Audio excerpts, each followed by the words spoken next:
This is Aging Forward, a podcast from Mayo Clinic about the science behind healthy aging and longevity.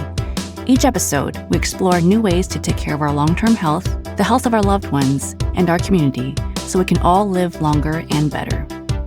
I'm Dr. Christina Chen, a geriatrician and internist at Mayo Clinic in Rochester, Minnesota. And this episode, we are talking about aging as it affects older women. So women experience different health challenges than men as we age, including the after effects of menopause and generally experiencing a longer life, which means that in later years, many women age alone. So how else is aging different for women, and what can they do to increase their health span, brain span, and lifespan? Today, I am delighted to introduce our guest, Maddie Dykewald, who is such a strong presence in the healthy aging, longevity, and women's empowerment space. She is the co-founder of AgeWave, which has helped lead industries and companies to understand the key trends impacting the aging population. She is a well-known keynote speaker and author of the newly released book, Ageless Aging, which I actually had the pleasure of medically reviewing. So welcome, Maddie, to the Aging Forward podcast. Great to be here with you.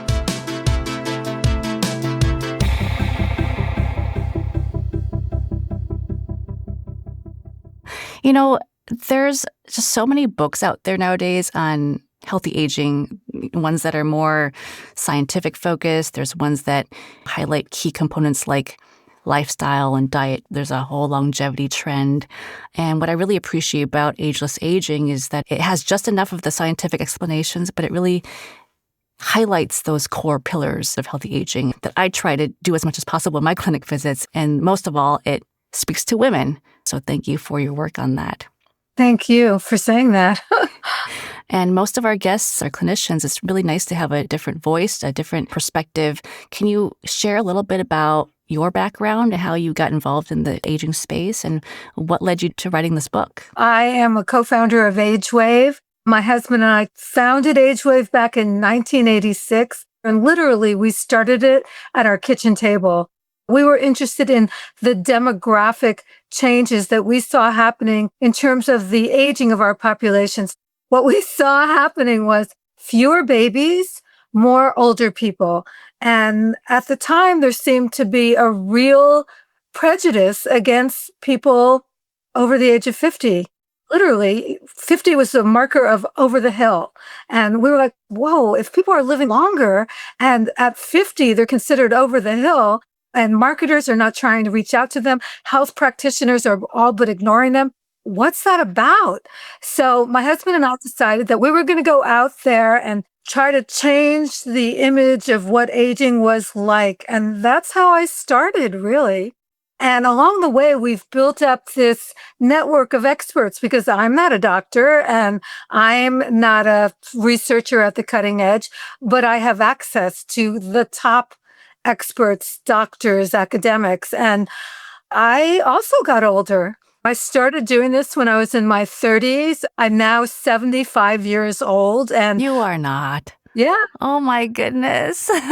You look amazing, Maddie. Well, Wow. thank you. Thank you. You know, following this ageless aging recipe, really. Right. But along the way, I did realize I had the direct experience of the fact that aging, it's a lot like playing dodgeball.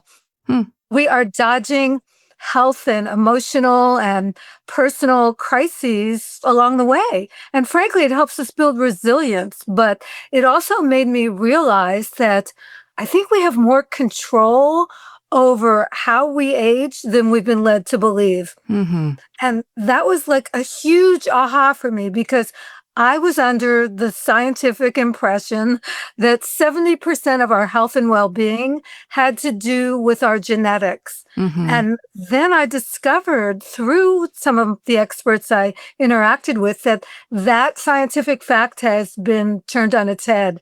And the narrative on aging has really shifted. Today, according to the most recent science, we know that up to 90% of our health and well-being has to do with our lifestyle and environment. Mm-hmm. So we're literally the CEOs of our own health. That's true. We're in charge.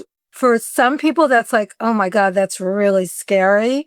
And for other people, it's totally empowering. So that's part of why I wrote Ageless Aging, to make it more empowering, especially for women. Maddie, you wanted to share this book specifically for women in the aging journey because we experience it so differently. Can you tell us more about that?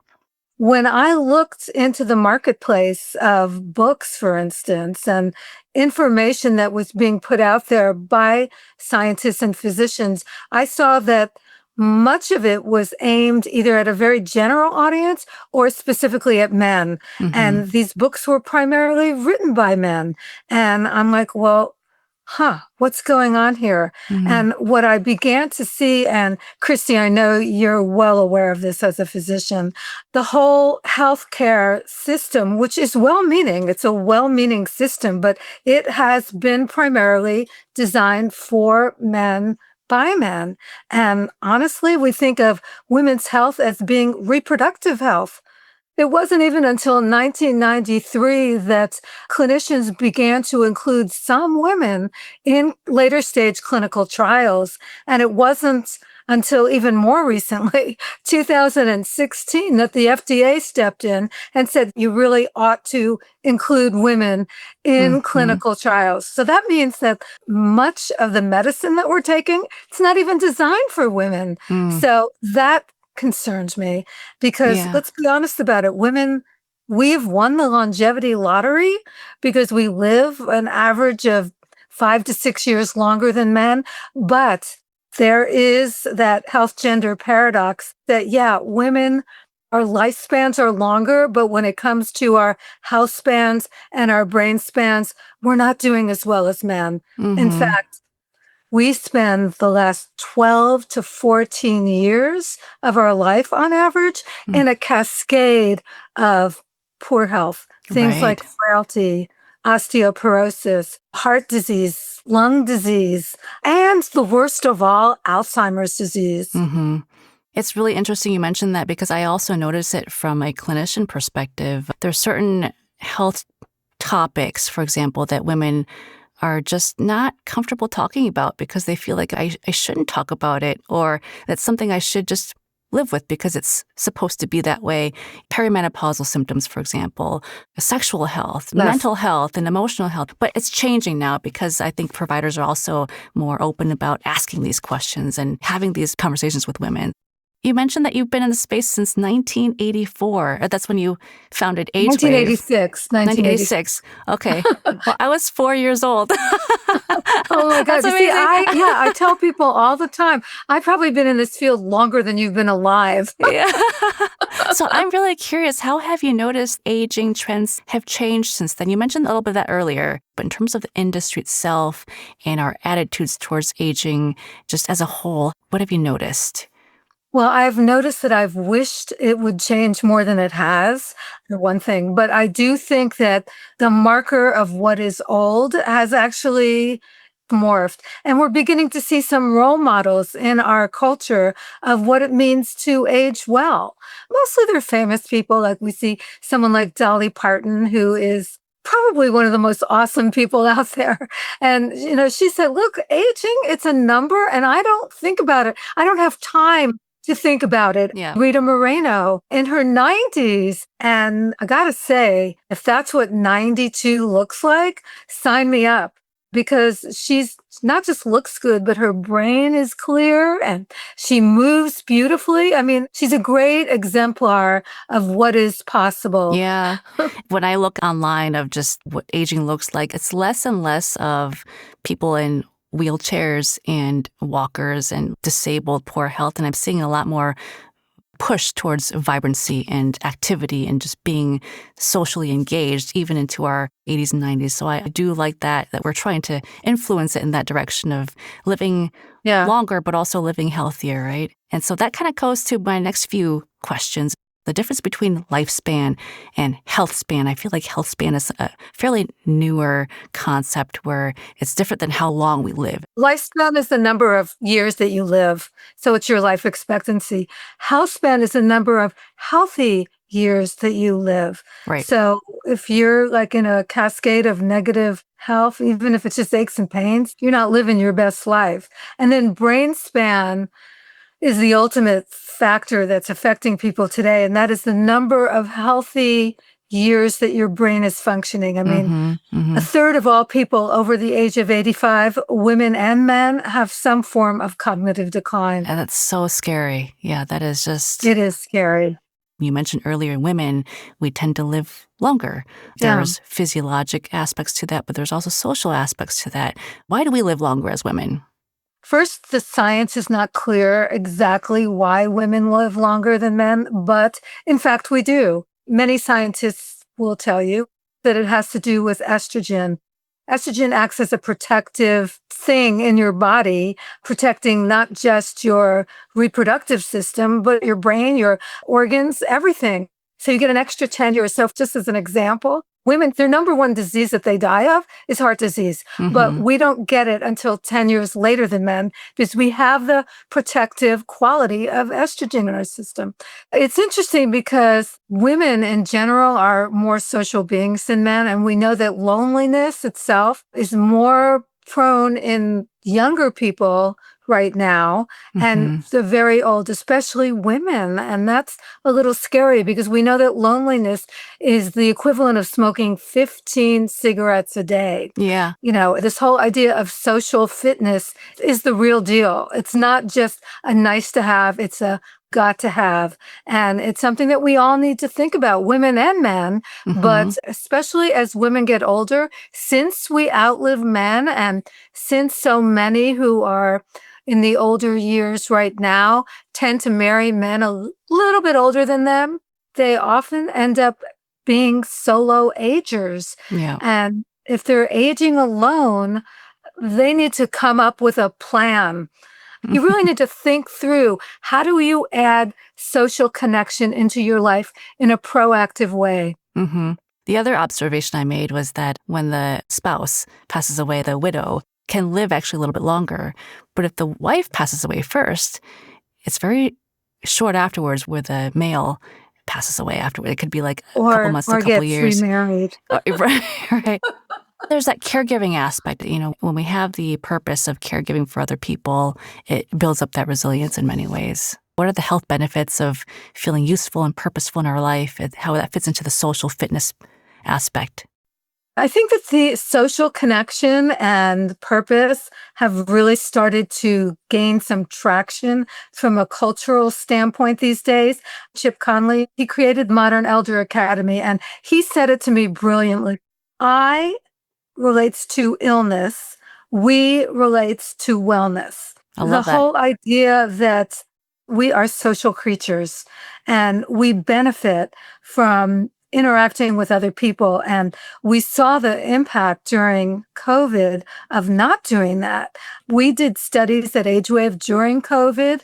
And what we found was that the younger people in particular were really suffering. And then many older people, especially those who were confined to their homes, they really suffered too, more than you would expect. Whereas people in the middle didn't suffer quite as much because they were still working and they were meeting with people via Zoom. But it's a real challenge. And one of the people that I spoke to, a psychology professor at Columbia University, and she told me that even having these micro connections were really important. So, for instance, let's say you just leave your house and you go to Starbucks or some coffee place for breakfast in the morning and you interact with the barista and they start to know your name and you know their name and you like maybe say more than a few words. That's considered a micro communication connection. Same thing if you go to the grocery store, you know, go to Whole Foods or Safeway or wherever you go, your local market, having a connection with that cashier. Believe it or not, those things add up. That's true. Now that I think about it, I feel like the most interesting conversations I've ever had are the ones on airplanes next to random strangers. And I remember every person that I've talked to on the airplane because their story is so new and so interesting. And it's like, wow, that's a human that I just had a connection with.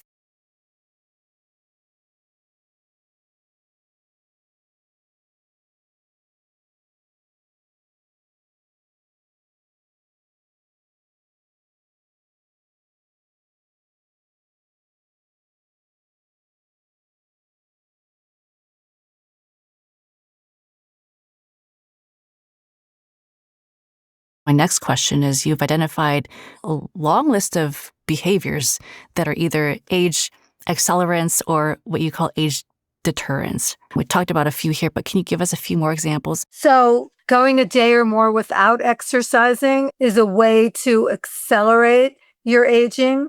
On the flip side of it is if you get at least 30 minutes of some kind of exercise, strengthening of muscles being the best, 3 to 5 times a week, 5 to 7 times a week in my mind, that means that you are chipping away at aging poorly. Smoking will accelerate your aging. So will drinking alcohol. We used to think, oh, just drink one alcoholic beverage a day. Now they're telling us that drinking any alcohol can actually increase your risk of cancer. And that's relatively new studies. So that's kind of a bummer, right? Yeah. Sitting is the new smoking. If you sit for more than 3 hours without getting up, that's going to accelerate your aging.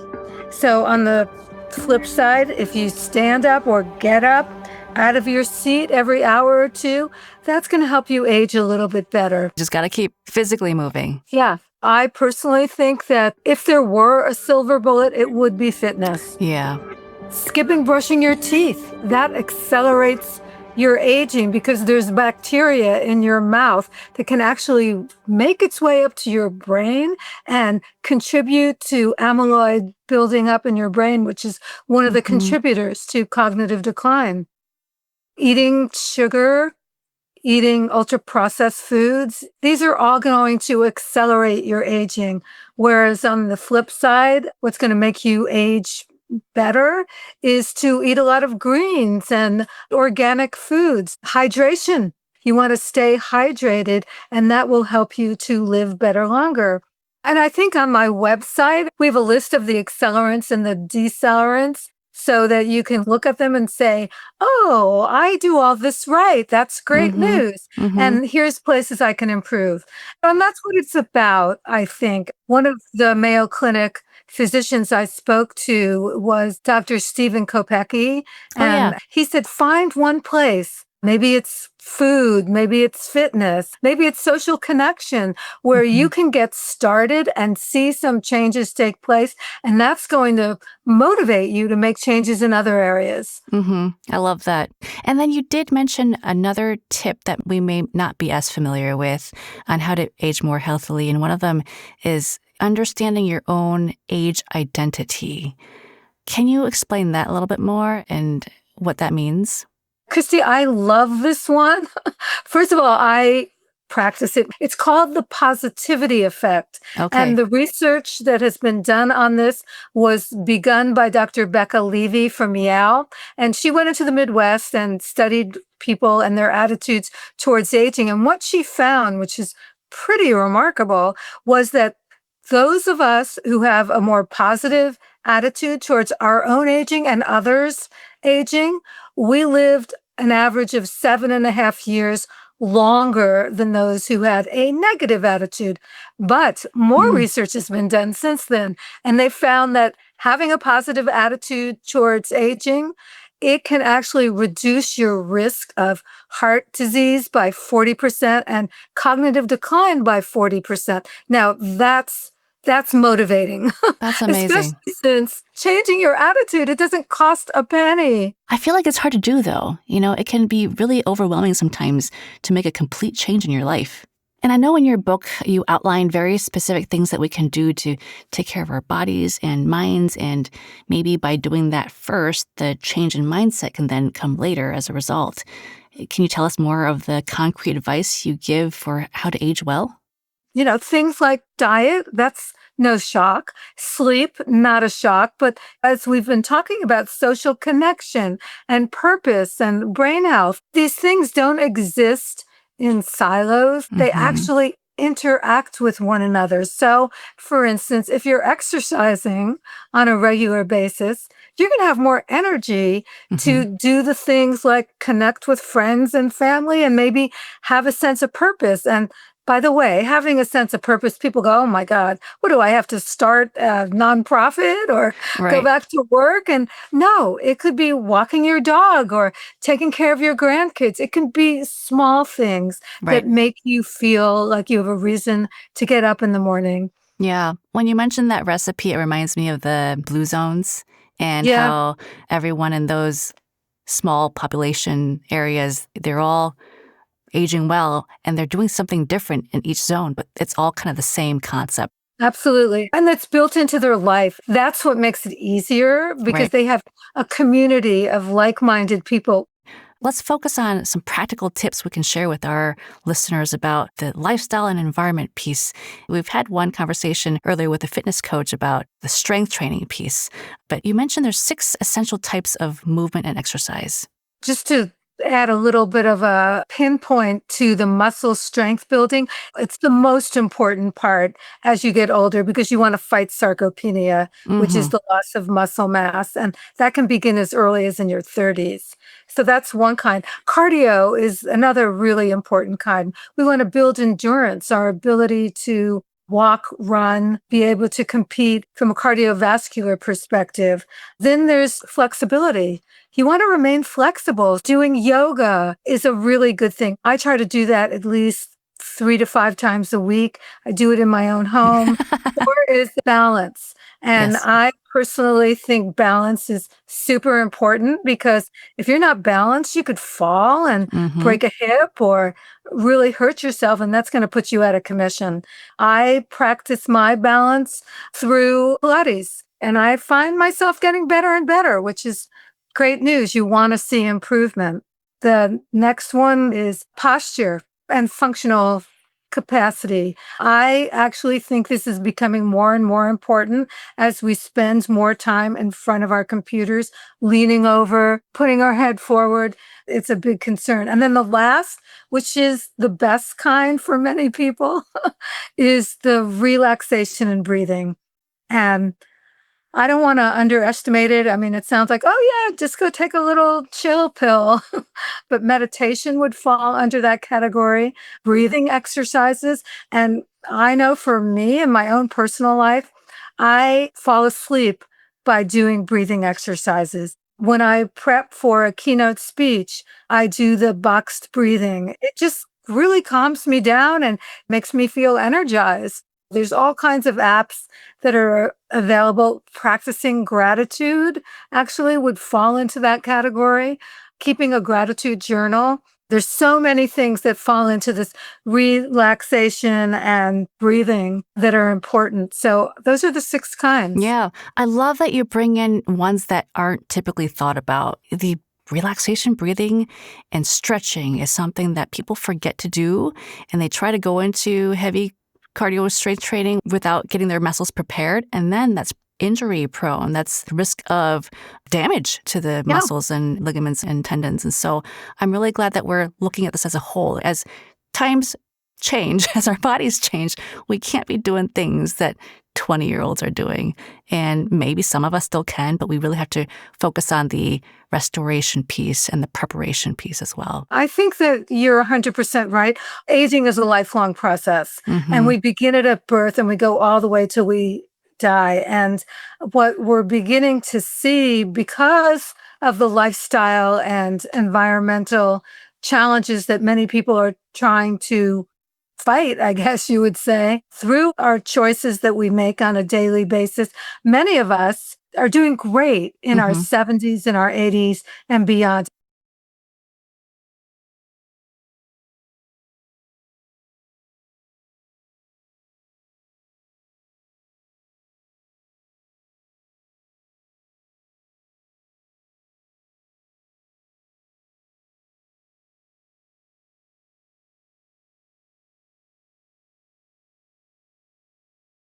So let's talk about brain span. I want to make sure that we have a chance to talk about this because my area of passion is cognitive health, and a lot of my work is in dementia care because, we still don't have a cure for Alzheimer's disease yet, despite knowing about it for almost 120 years.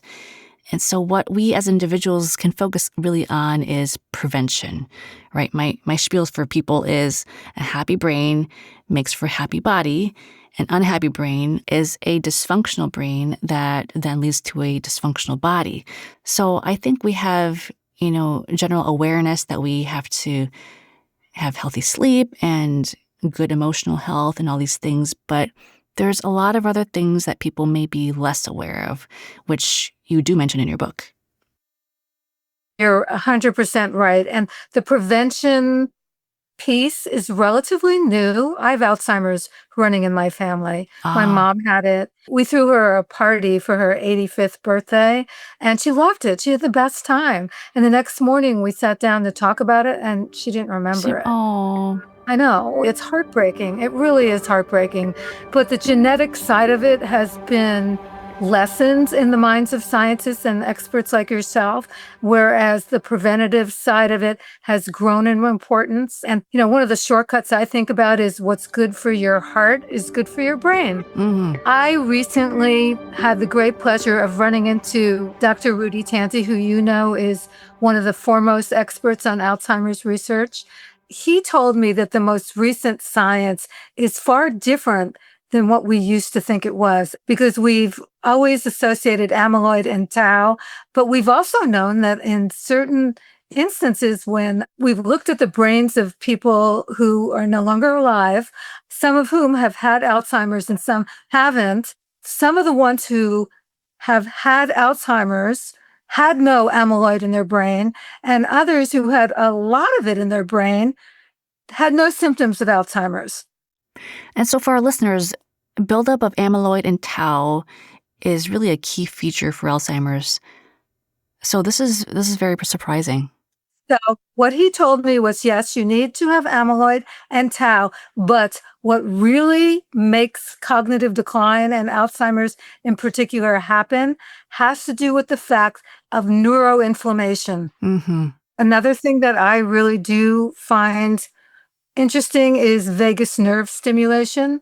So we know the vagus nerve goes all the way from your brain stem all the way down to your gut, and that's considered the gut-brain highway. And stimulating your vagus nerve in a variety of different ways, it really calms the body and the brain down. And what's so great about that is that if you have trouble sleeping, for instance, using some kind of a vagus nerve stimulator can actually make a huge difference, especially if what's going on for you is that your brain doesn't feel like it's shutting off. Never shuts off when it's supposed to. Yeah, so there's some aromatherapy treatments that work. And when I use the word treatment, I'm using it in a very general way. But I personally find that the aroma of lavender stimulates my brain in such a way that it makes me relaxed. Mm-hmm. And that's a vagus nerve reaction. I think that that's pretty cool. Audio therapy has become really popular. Is that like music therapy? It's music and sound. Sometimes it's just the sounds or the beats that can actually stimulate your brain in new ways. Yeah. I'm sure you're familiar. Some people use the tapping method, that they feel like you tap certain areas of your head and neck, and it works the same kind of way. Light therapy, the same thing. I have one of those 40 megahertz lights in my office that if I put it on every day, which I don't, but if I were to do that, supposedly it detoxes your brain. That's a good thing. That's what sleep does, by the way. Sleep is the opportunity to not just rest, but to repair. Right. Some of the research that I do is on circadian lighting therapy for persons with early cognitive impairment, because it's not just morning lighting, what they call seasonal affective disorder, right? It's all day that the lighting changes to mimic the movement of the sun, to see if that helps resynchronize the brain melatonin levels and help with sleep and hopefully reduce mood-related problems. So yeah, I think there's a lot to explore in that area. And what you do in the morning and even during the day really impacts your sleep just as much as what you're doing at night. Mm-hmm. Well, Maddie, I do have a few closing questions for you. It's kind of a little tradition we do on the show. We like to get to know you a little bit more. What do you personally do to age well? I'd wake up in the morning, I just have lemon and water or water and apple cider vinegar every morning. I try to get my circadian rhythms going in the right direction by walking my dog outside when its sun first comes up. And I try to take either a Pilates class or do cardio first thing in the morning, like by 7 or 8 o'clock in the morning. I'm really influenced by something that one of the Alzheimer's researchers talked to me about. She was based in France, so she has a very French perspective on things. And she said, in France, we prioritize joy. And as important as it is to eat a healthy diet, it is also important to prioritize feeling a sense of joy and recognizing that you're feeling that joy and embracing it. And I think about that all the time. I try to embrace joy. And our last question is actually for our listeners, just to give them something to think about as they reflect on our conversation today and how they can age well for themselves. So, Maddie, what is a question you have for our listeners to make them consider how ageless aging applies to them? I learned 2 things from 2 really well-respected physicians, researchers, in terms of how do you implement this ageless aging holistic recipe. So Dr. Steve Kopecky over at Mayo Clinic, he told me that he suggests that people find one entry point. And I think I mentioned this earlier. So changing your diet, or maybe it's starting to exercise every day. And then from that, you're going to feel better over a matter of weeks and months, and you're going to want to go further. On the other hand, if you are struggling with a cascade of aches and pains, or maybe heart disease, or maybe you feel like your brain isn't functioning at its best, Dr. Dean Ornish told me something quite different. He said to me, no, you should take this ageless aging holistic recipe and you should implement as many of the things at once as you can, and then give yourself a month. And in that month, you are going to feel so much better. And then take the diagnostic tests, get those blood tests, ask your doctor, I want those blood tests. And when you see the results compared to what they were, it's going to motivate you to stay with it. He did add one other part. He said, and be sure to have a social network of people who can help you stay on track. Well, this has been such a fun conversation. And I just love speaking to authors because I can tell you're so passionate about your work, and you've just been such a huge influence and pivotal figure in the space of healthy aging. So please keep doing what you're doing for as long as possible as a leader and as someone who is clearly setting an example of ageless aging. Thank you, Maddie. Thank you, Christy. It's been such a pleasure being here with you. So that's all for this episode. Hopefully you're feeling a little bit more informed, inspired, and empowered. For more information on Maddie's book, Ageless Aging, you can find a link in our show notes. On the next episode of Aging Forward, one of the most profound and challenging journeys in the aging experience, being a caregiver. My mom and dad were married for more than 60 years. It wasn't until he was gone that we realized her dementia had progressed as much as it had. I see. If you have a topic suggestion for a future episode, you can leave us a voicemail at 507-538-6272, and we might even feature your voice on the show. For more Aging Forward episodes and resources, head to mayoclinic.org/agingforward. And if you found this show helpful, please subscribe and make sure to rate and review us on your podcast app. It really helps others find our show. Thanks for listening, and until next time, stay curious and stay active.